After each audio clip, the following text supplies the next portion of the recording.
Well, let's just say we know two things are for certain after celebrating America's 250th birthday. There is a side of this country who loves it, and there's a side that hates it. And today we're going to get into the meltdown the left had over the 4th of July, which is my favorite holiday, by the way. If you haven't already liked and subscribed, please do so. Also, I'm so sorry I have not posted in a while. I've been sick with COVID and I'm still recovering. I'm still not feeling the greatest, but I really miss you guys. So I just had to suck it up today and film because I couldn't not report on this. Okay, let's start with the celebrities such as Miley Cyrus. She performed on the 4th of July and here is what she had to say.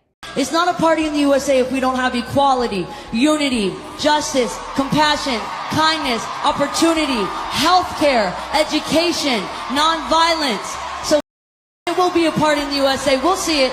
And if we all come together, we'll make sure that it is. We do have healthcare and education, and I don't understand what she's saying by nonviolence because I do agree with that, but it's a shame you guys don't report on violent cases like what happened to Irina Zaruska. And you know what? We'll get to that a little bit later. We do have equality in this country. We don't have unity because the left is trying to divide us. I mean, just look at the SPLC. They literally paid people to create division.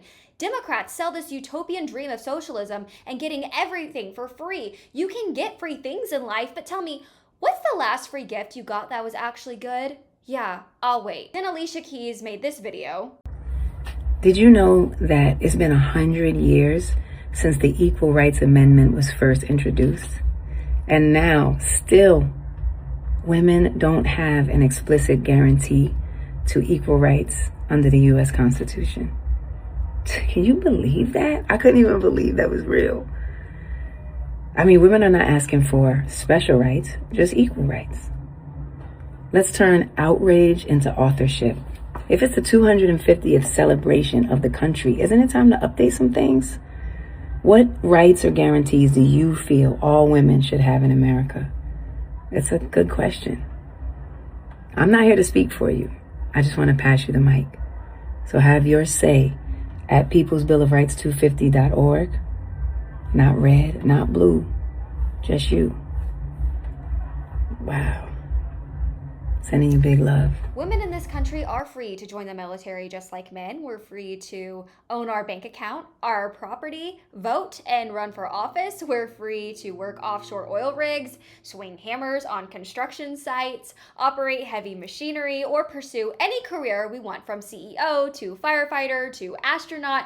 We own firearms, start businesses, get advanced degrees, and compete in sports and professions alongside men.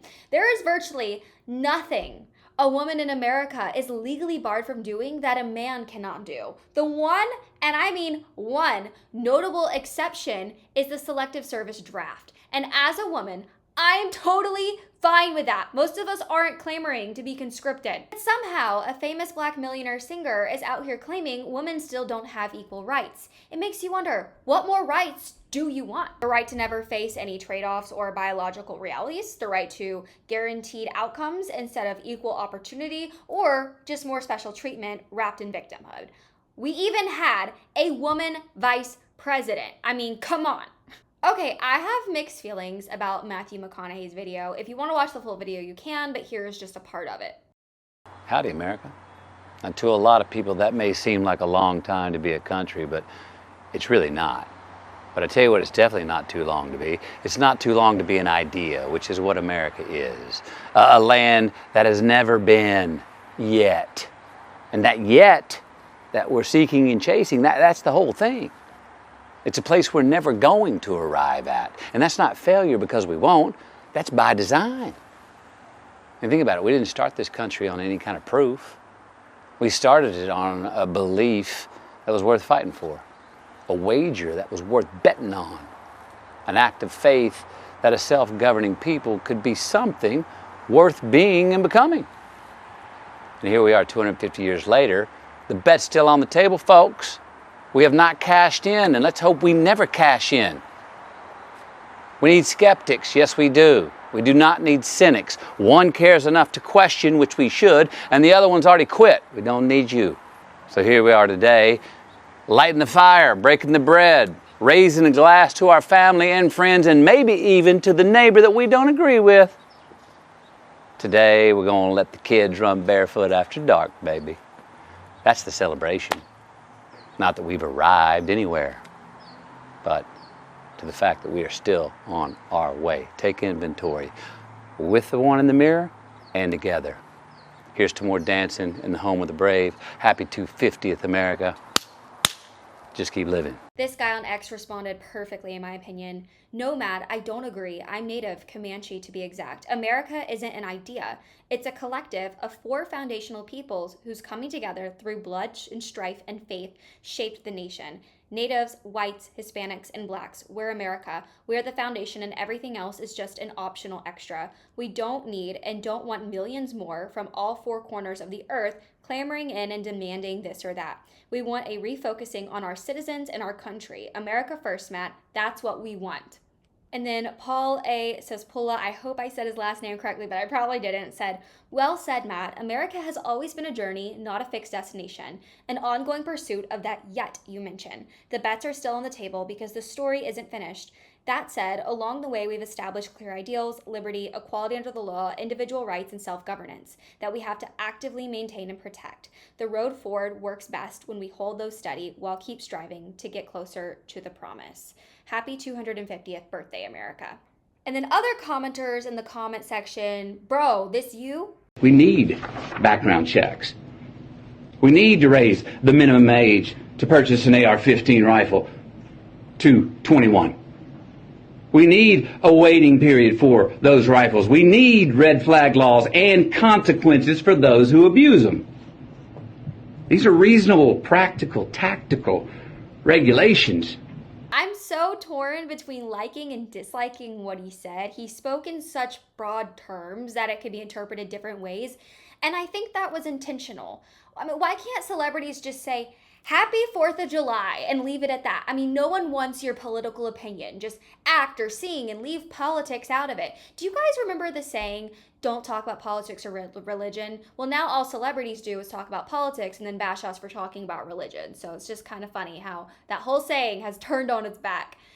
Okay, now on to politicians, because what is the 4th of July without hearing Jasmine Crockett tell us to thank a black woman for our freedom? This 4th of July, I say celebrate a black woman that you know, because whether it's an invention that she made or whether it's the very democracy that still hangs by a thread right now, there is a black woman to thank for her contributions. When it comes to answering the question of what America owes black women, the answer is everything. When we think about the sacrifices that black women have made from the moment that we were stolen from our homelands and transported into this country. Slavery being horrible aside, this has nothing to do with slavery, Jasmine. Our founding fathers were white. The men who fought the British were white. The men that made America what it is today were white. We didn't start slavery, but we sure as heck did end it. And I'm sorry that slavery happened in America, but that has nothing to do with the 4th of July. And I don't understand this obsession with race. 11 out of 13 colonies were actually against slavery in America, but the colonies wanted to stay united against England. So even if one colony disagreed, then they had to go with it. And keep in mind, though, that the United States was not the only country that had slavery. England was guilty of it too, but no one ever talks about that. Then Zohran Mamdani chimed in. At City Hall, as I sit behind George Washington's desk, alongside new Americans who came to this country, I cannot see all of America, but like so many who came before, I can see New York City. The city I see today looks very different than the one that greeted George Washington. In July of 1776, our city simmered under the yoke of oppression. The British had imposed a colonial rule so repressive that 250 years ago, 80 miles south, a small group of newspaper editors, farmers, and soldiers signed their names on a document declaring truths that feel self-evident now, but were revolutionary then. So he is sitting behind George Washington's desk as a Ugandan-born radical and has the gall to lecture us about what America is. The founders did not bleed for a communist country, Zohran. Also, Zohran Mamdani's wife was nowhere in sight this 4th of July. Maybe it's because she went to Spain to host an Islamic spiritual wellness retreat called Plants of the Quran, which cost about $3,400. So just think about that. the New York City's mayor's wife missed America's 250th birthday to go to an Islamic retreat. I wish I could say I was shocked by this, but I'm not. Zohran Mamdani's wife's actions are very clear. She does not like America. She preaches socialism, yet wears designer clothing. She tweeted horrible tweets about gay people years ago. The internet never called her out for it, but that's typical of the left. They only eat their own when they're done with them. Speaking of Americans who hate America, there were some businesses who boycotted the 4th of July. Ithaca New York Tattoo and Piercing Shop posted this on their social media. They said, "We will be closed this Saturday, July 4th. When you celebrate, remember what actually makes us great. Abortion is healthcare, separation of church and state. Science is real. Fund public schools. Everyone deserves equal rights. Free public libraries, liberty and justice for all. We will resume normal hours again on Tuesday, July 7th. Celebrate responsibly." Okay, also notice how the American flag is upside down. And according to U.S. Flag Code for USC 8, the flag should never be displayed with the union down, except as a signal of dire distress in instances of extreme danger to life or property. Another business in Flower Mound, Texas, called the Hive Bakery, made this post. "We express not wanting to celebrate the 4th this year as we're embarrassed, afraid, and disappointed in what this country has become. MAGA is adversarial. It's a cult of unintelligent, rabid, immoral sycophants. Those conservatives who still have rational thought have left the MAGA movement. Those who remain and continue to support the most corrupt administration of our nation's history are here, wishing for our bakery to burn to the ground. Enjoy a little taste of this, America. We are open from 10 to 6 as we refuse to observe this holiday. F this fascist regime and every single person perpetuating the downfall of our country, still holding out hope for an AOC revolution. I'm sure you are." Then there's this family cafe who was attacked by the left for celebrating the 4th of July. So the left is always virtue signaling about how much they love immigrants. That is until an immigrant does something that they don't like or they don't support. This is Judy Wong right here, a legal immigrant into America. She has a huge following on TikTok and Instagram. She started her own business making pancakes, and she's located somewhere in Illinois. People from all over the country would go find her pancake shop to go there and visit her because they loved her so much. But then she committed the ultimate sin a person can commit. She set up a booth at the Freedom 250 event in DC to advertise her business and sell her pancakes. Because what we have all learned this year is that you cannot celebrate America's 250th birthday because you'll automatically be affiliated as a Trump supporter, even if you're just trying to celebrate America. She even put this long post on Instagram where she said, "Becoming an American citizen is one of the greatest blessings of my life. Every day I get to serve the country that gave me an opportunity to build this dream, and for that I will always be grateful." This is something the left should love, right? Aligning with Trump was real unfortunate. Nah, Judy, sorry, we out. I was so disappointed. I was going to travel from Oregon to eat your pancakes, but now that you attended the Freedom 250 fair, I cannot. The saddest unfollow. This might be the craziest one. You were at the Freedom Fair. That alone is a stance. You were at the Freedom Fair. Apparently celebrating freedom is bad. And all these comments are literally on every video she posts now. They're all just harassing her at this point. If you guys have a chance, make sure you give this woman a follow. And speaking of people having TDS, this person has it bad. I have an idea. We're going to boycott 4th of July. Boycott 4th of July. This means no spending money the whole week leading up to 4th of July. No purchasing or wearing America flag, red, white, and blue branded shit. Do not go to fireworks. You can probably see them from wherever you're at, so just do that. But do not go to fireworks. Do not celebrate freedom in this country until we are free. And we are not free. That is what we are working towards. As the Free the People Party, that is what we are working towards, but it ain't there yet. I tell you what. So what are we going to do? This is just one small action that we can take that's super easy. We're going to boycott 4th of July. Isn't it so ironic that they say they hate America and they're able to say that because of free speech? I mean, what does she mean by we aren't free? Who is oppressed in America? Who's enslaved here? Who still doesn't have equal rights? And just so you know, Democrats have felt this way for a very long time. Watch this video from 1976. I think maybe the best thing for this country is 1975 being International Women's Year, even more than 1976 being bicentennial, you know, because I think maybe women should have a larger say in really what happens in this world. Our basic loving, tendencies, you know, rather than let's beat each other's heads in to get what we want. I don't see a great orgy of celebration. Right now we don't have a great deal to celebrate. I feel that it might leave a lot of people out. The bicentennial can be made to mean something, you know, but it has to focus on all people and what the United States claims itself to be, you know. So somehow I feel that it's like a big fad. Bicentennial has been kind of a dirty word here in Philadelphia and throughout the country, I think. And enough of that. Let's talk about Tokyo, Japan, because they had a bigger celebration than America, which was so cool to see how much another country loves America.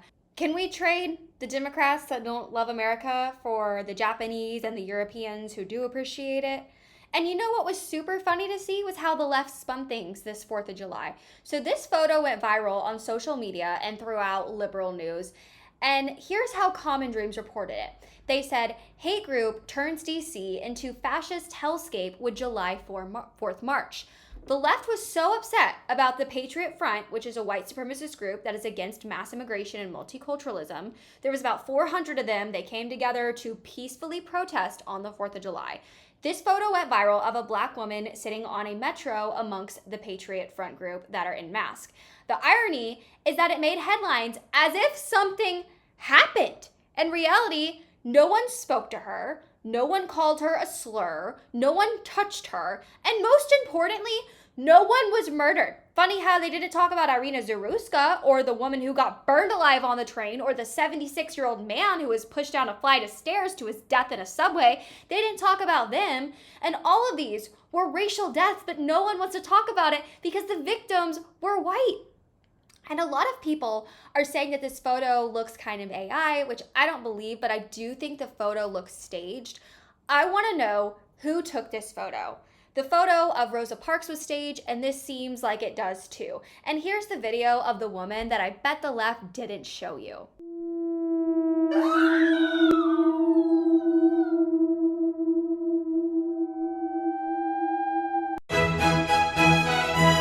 She's also been arrested for indecent exposure, which isn't shocking considering her bum was being flashed in the video, which I had to cover up. Let this be a reminder to never read a headline and to always check for the facts and context behind any story. Irregardless of the backlash from the left, America's 250th birthday was amazing. The fireworks were beautiful, the patriotism was magnetic, and there are still so many Americans that are proud of our country. And I hope I make it to see America's 300th birthday one day. That would be amazing. I hope our country is preserved to make it to the 300th without the left ruining it for everyone. But I hope you guys had a good 4th of July. God bless the USA. God bless our troops. And God bless Americans. I'll see you in the next one.